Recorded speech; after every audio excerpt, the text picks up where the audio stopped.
Mating na nga pala pinakamalaking order ni Tampo. Subalit nga pala parang hindi niya nagustuhan. Kaya naman ganito ang mga nangyari.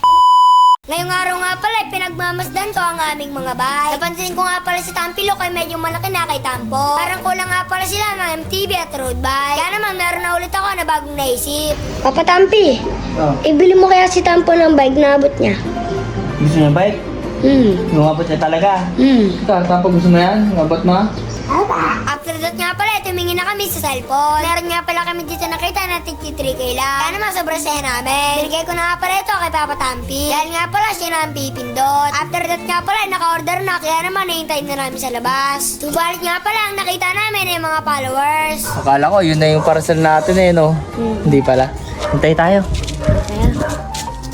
Kaya naman naghintay ulit kami. Mga ilang oras nga pala, nakita na ulit namin. So ayun mga katampi, dumating na nga pala yung parcel. Tara, buksan na natin! Tanga daw! Tara guys, buksan na natin! Let's go! Dito nga pala, sobrang excited na ni Tampo. Anong guys, bago bike? Dito nga pala, tinutulungan namin siya. Grabe nga pala, sobrang laki nito. Kaya naman sobrang excited na kami kung anong klase ito in order ni Tampo. Kasi nga pala, medyo malaki ito.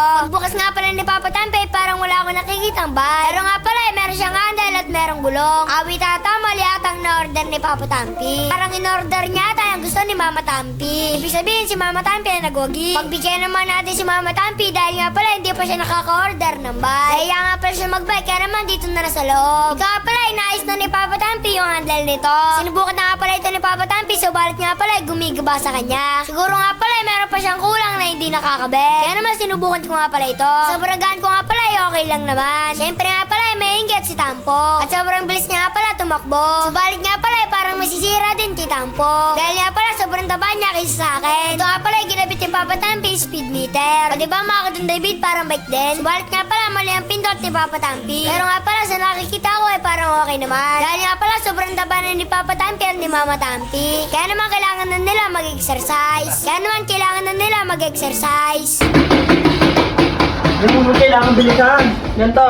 Ganito ano? Naku, sirabi niya sa kanya.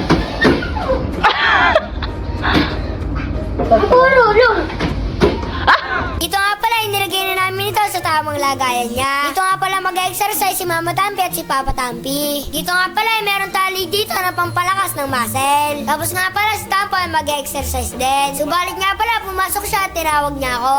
Dahil nga pala, ako naman daw ang mag-exercise. Ako pa mga kadun David, mag-exercise pa ba ako? Palagi naman ako nagbabay. Saka nga pala, malalaki ang aking mga muscle. Dito nga pala, napakamot na si Tampo sa kanyang ulo. Dahil nga pala, mali ang kanyang inaasahan. Dahil nga pala, ang inaasahan niya isang bike na maliit. Para nga pala, makapag-bike-bike daw siya nang nakaupo na. Para nga pala, nakikita ko sa pagmumukha ni Tampo na okay lang yan. Kasi nga pala, kung nakikita nyo, ay nilalaro niya rin yun. Tsaka na rin pala namin siya ibibili sa susunod na sahod. Baka naman, meron kayo sasaya si kay Tampo. Papa Tampi, mali order mo eh.